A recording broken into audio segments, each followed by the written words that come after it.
Because you want to build your downline, please. Who wants to build their downline, please? Raise your hand.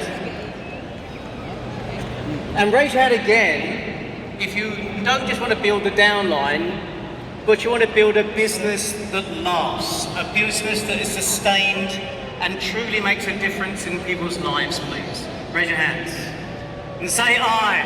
Aye. Go! So how do we go about doing that? Well, as my presentation would suggest, we have to be able to get to a yes. So how do you get to a yes? For me, when I first began, I wasn't able to get to a yes.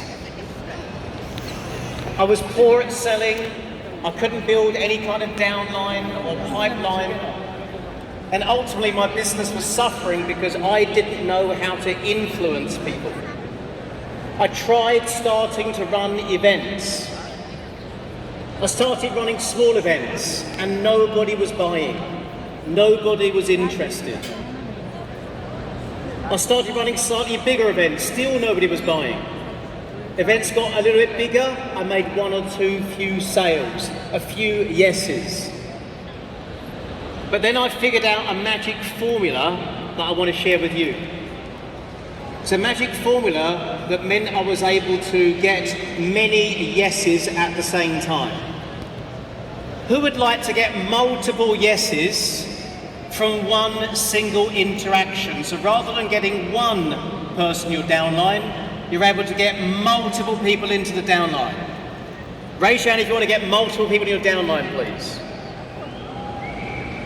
As a result of that, I started getting invited to speak at bigger conferences, speak at bigger places. I got to speak alongside great people, 7,000 plus people, speaking alongside people such as Robert Kiyosaki, Rich Dad, Poor Dad, alongside Tony Robbins. Raise your hand if you've heard of Tony Robbins, please. I had the pleasure of speaking alongside Tony 8 times now in different countries around the world. Alongside Steve Wozniak, the co-founder of Apple. Nick Vujicic, he's the guy with no arms, no legs, and no limits. And Richard Branson. And speaking at big arenas like this one here. So let me ask you, would you agree with me that in order for you to help someone in this business, you have to get them to take a new action of some kind? There's an action they need to take. Would you agree with that, yes or no? Yes. Raise your hand if you would, please. Say yes? Yes. So what, therefore, comes before the action? What comes before the action is the decision first. The decision comes before the action. But what comes before the decision? What comes before the decision is the emotional state that the other person is in. Here's something to write down. Here is something to know and remember. All decisions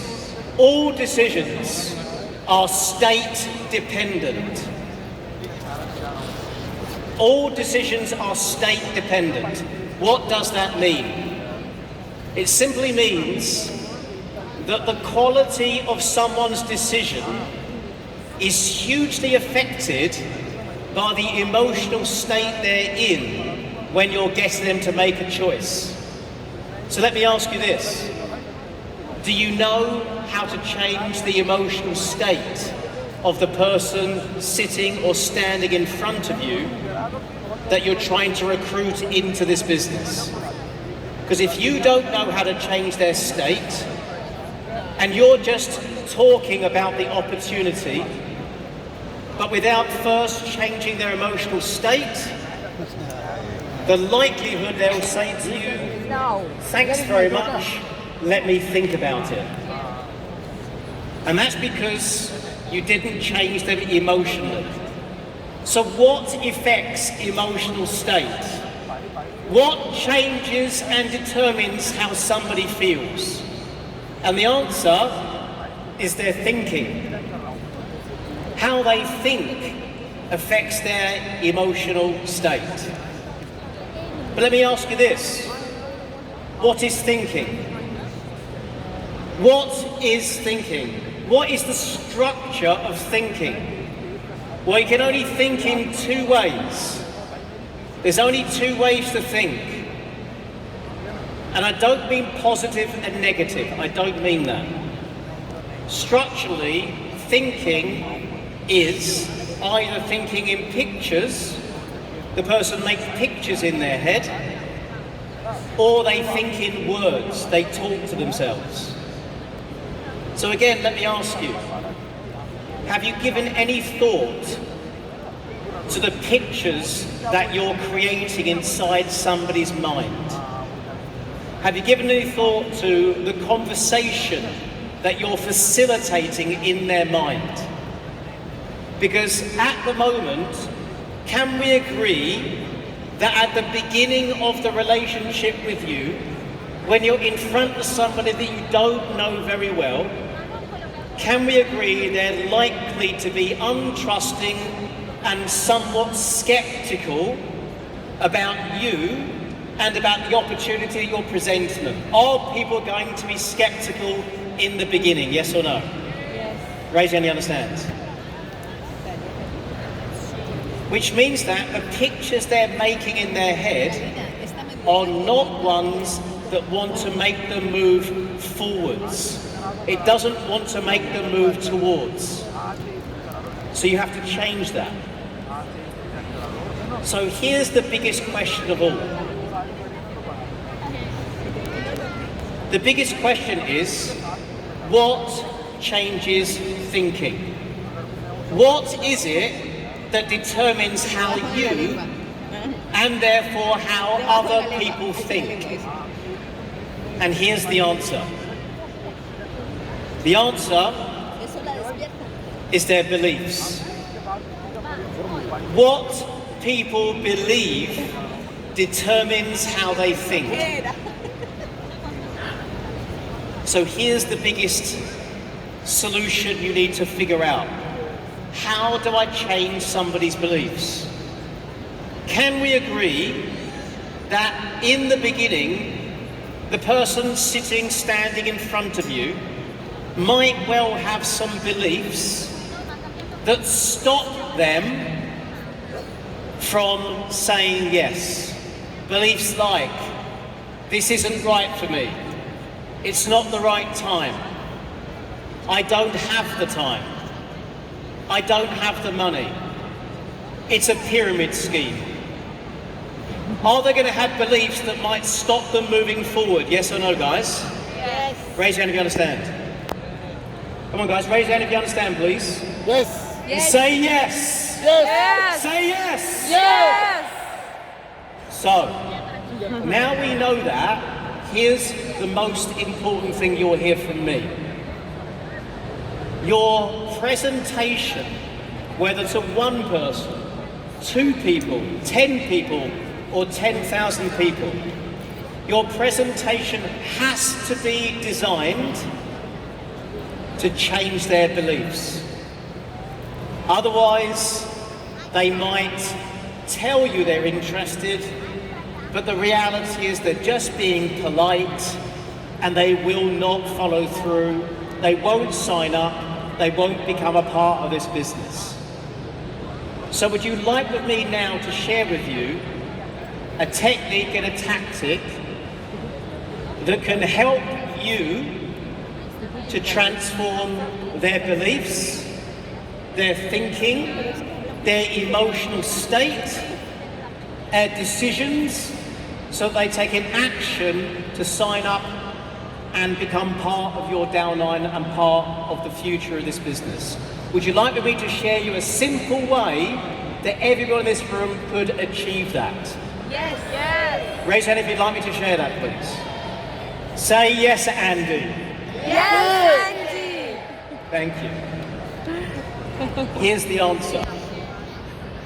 It's through the power of story.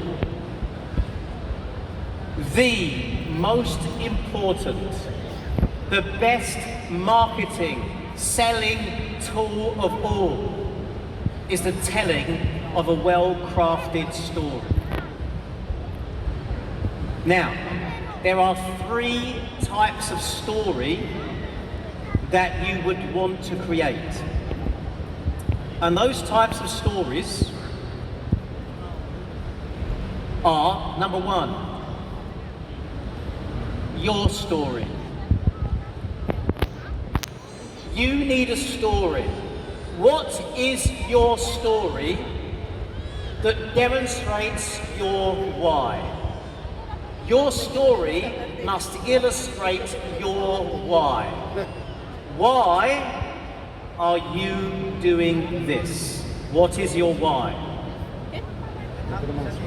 Second type of story is called a case study story, which is a story that is not your story, it's a story of one of your clients. It's a story of one of the people in your downline.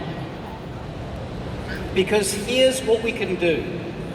Within either your story, within the case study story, we can begin to transform the beliefs that people have that are preventing them from moving forward in this business.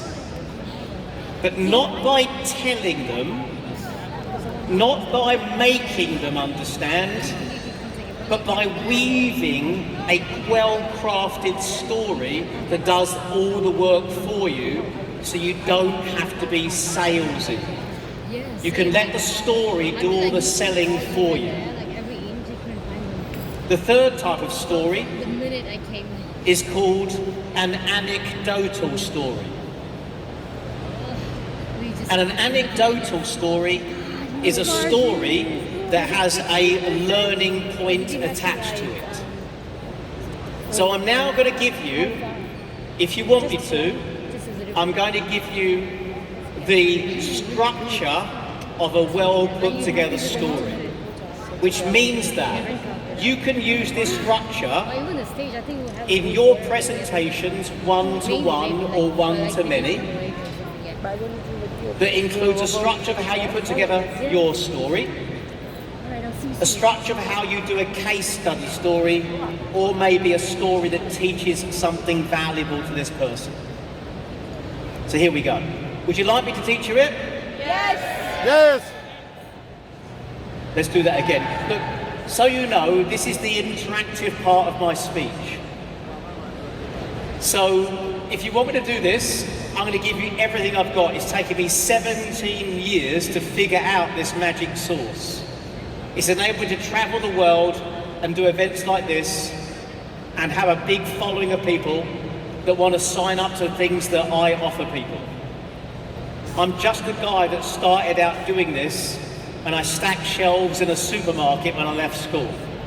Today I'm a Sunday Times best-selling author, and I get to travel the world and speak alongside people like Bill Clinton, ex-president of the United States, Tony Robbins, and people like that.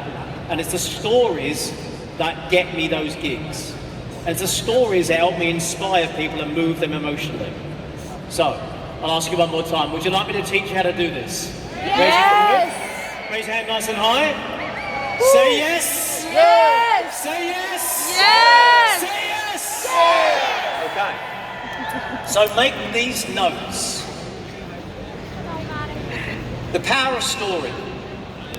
Every story, including yours, is subdivided into 3 acts.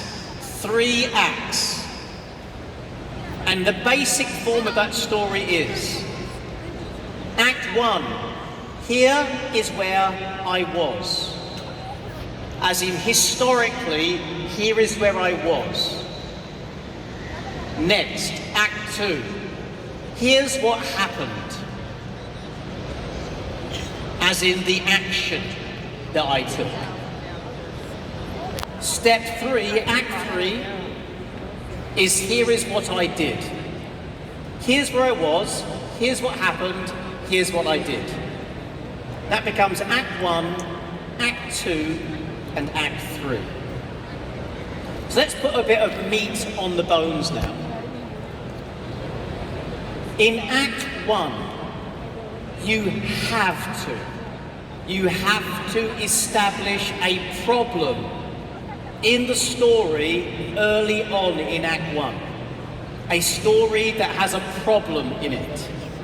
If there is no problem in Act 1, you don't have a story. Think about the greatest stories you've loved or read books of or watched movies of. In Act 1, a problem gets established.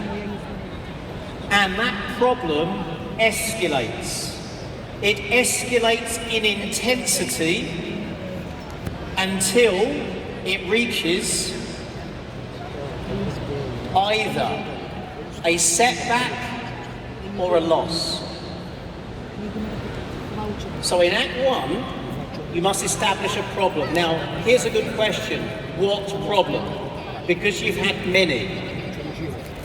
You need to choose a problem for Act 1 that the people standing in front of you, your target market, your potential downline, it is a problem that you know they have. A problem that you know they're wrestling with. Because there's nothing more rapport building than somebody who gets your problem. So when your problem and their problem sound similar, they start to have rapport with you. And that must increase in intensity. So let's think about a story we're all familiar with. Can you raise your hand if you have watched The Lion King? Who has seen the Disney movie The Lion King, please? Raise your hands. Raise your hands nice and high so I can see you, please. See, most of you have seen The Lion King. That's fantastic. So what is the problem that happens in The Lion King in Act 1? In Act 1, the problem is that Simba has been born, and this now means that Scar will not now be king. As a result of that, there is a conflict between the two brothers, Mufasa and Scar. So what this means is, in your story, you need to have an adversary. An adversary is someone who plays a role that is not supportive. That could be an old boss, it could be a situation, it could be a physical condition, it could be anything that causes you to feel bad in some way, shape or form. Setting up what you need to transform from. Because every story is about transformation. And you can't transform unless there's a problem to transform from in the first place. So you need to set that first. Then, Act 2.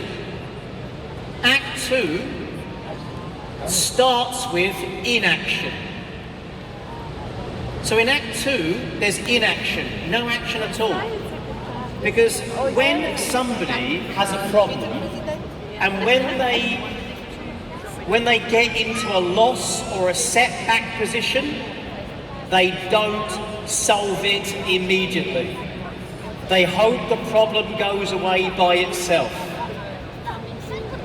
And therefore they fall into a pattern of inaction, wrong action, or reaction, which keeps the problem being a problem. Now, let's follow the Lion King again. So, the problem that's established early on in the story is the conflict between Mufasa and Scar, and Simba is now in the way. This conflict builds up and builds up and builds up through Act 1, and it reaches a setback or a loss at the end of Act 1. What is the loss at the end of Act 1? Which character dies at the end of Act 1? What's the name of that character, please? Mufasa. And so that's the setback and the loss. So you need to find an area of your story where you were lost before you found this business. That's the setup you need to find. So in The Lion King, Act 2 opens up and Simba is inactive. He's not solving the problem of needing to go back to the Pride Lands and claim his rightful place. He falls into a different way of thinking, inaction, wrong action, because he starts to live a different way according to Pumbaa and Timon. Do you remember Pumbaa and Timon? Raise your hand if you remember them, please. And they tell him and teach him to live a different way. What's it called? Hakuna Matata. It means no worries, which in essence is inaction, not doing the right thing. And most human beings would do exactly that. They fall into a holding pattern. Next, that inaction is broken, and it's always broken by a catalyst. So you need to find a catalyst in the story that is a moment where everything changes. An epiphany moment where everything changes. And it leads to an insight. And that's where you need to demonstrate that you found this opportunity. That's the moment you talk to the person in front of you about the opportunity that Skyway Investment brings.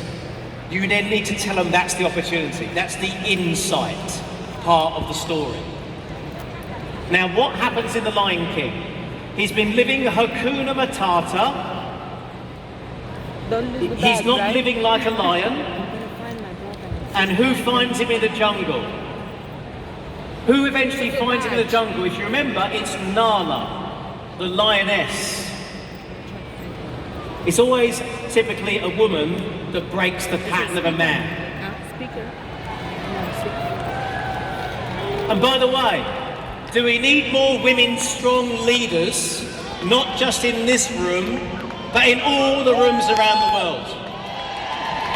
Well, I want to applaud every female that steps up to have their voice heard. And men, we need to let their voice be heard. Give a big round of applause to all the famous women to come in this room, please.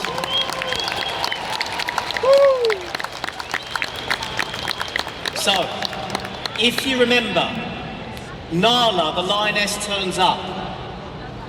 She finds it's Simba. She says, Simba, Simba, is it really you? And you're alive? Oh, can you feel the love tonight? You have seen the movie, right? And she says to him, Simba, you've got to come back. But he doesn't want to come back because he's in inaction. I don't want to come back. I can't. You're the king, you've got to come back. No, I'm not the king. I've lived a different way out there. Hakuna Matata. It means no worries. Come on, you've got to come back. You're the king. Will you stop saying that? You started to sound like my father. Well, at least one of us is. That's called a pattern interrupt. That breaks the pattern of inaction. What does he do? He's walking around. Oh, I don't want to go back.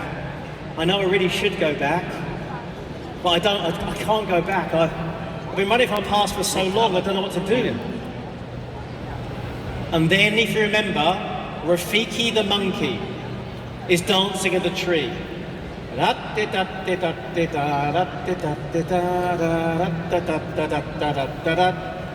Bloody crazy monkey.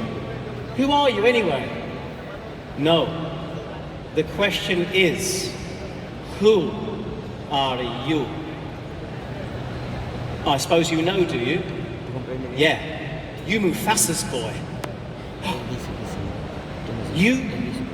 You knew my father? Correction. I know your father. I'm sorry to tell you, but he died. No, wrong again. You follow old wise Rafiki. You follow me. I will show him to you. You follow me. Come with me. Come. Come on, guys. I'm really trying for you here. Come on. Come. Stop.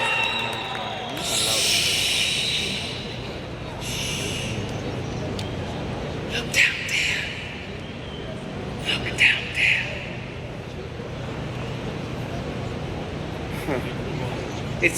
It's not my father, it's just my reflection. No. Look harder. You see, he lives in you.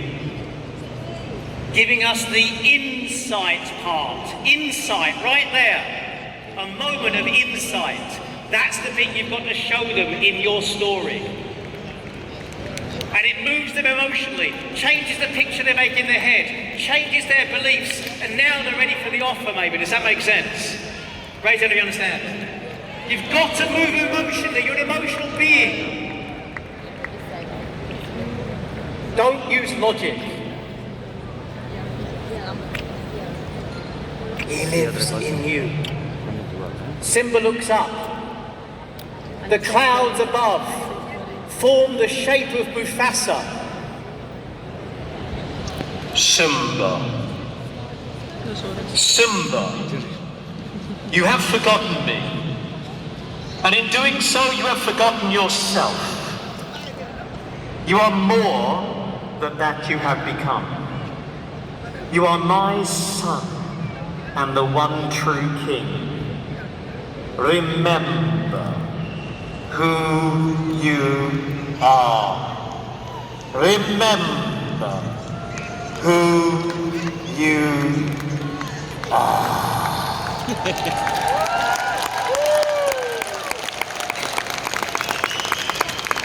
And then he gets the message, he goes back to the Pride Lands and moves into Act 3.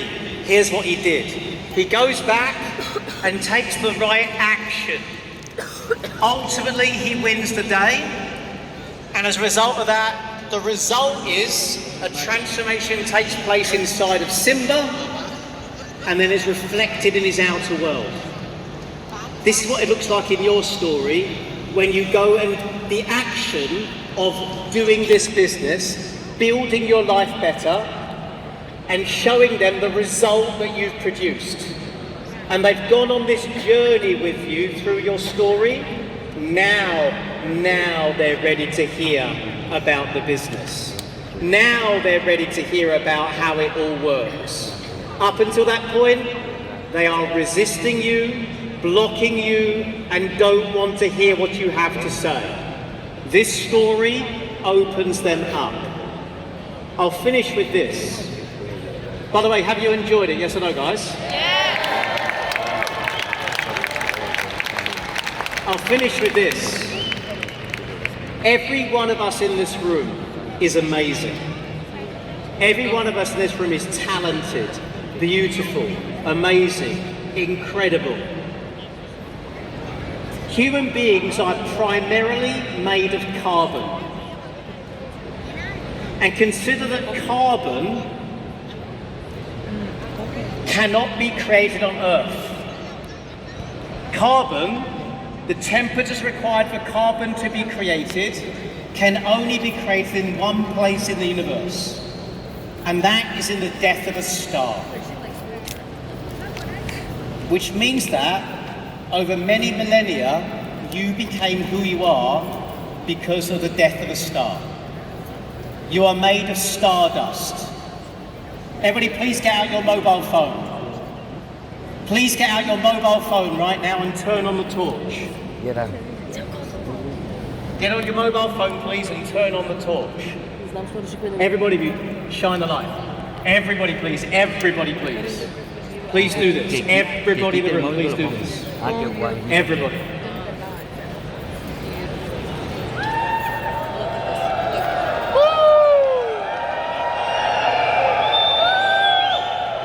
I want you to remember this. This light represents something. This is the light of you. Remember this. You are part of the universe. The universe. The one song. So you must sing your note because the universe needs you. I know when you hit the storms of life. I know when you're out there facing the storms in your ship, that you feel like at times you want to return to the safety of a harbour. And you're right, a ship is always safest in its harbour. But that is not what ships were built for. And it's not what you're built for either. You're made for adventure. So be adventurous. Live your life so that at the end of it you can say, I lived fully, I loved openly, and I gave every ounce of what I had. Thank you for listening to my message. Good night, God bless. Thank you very much.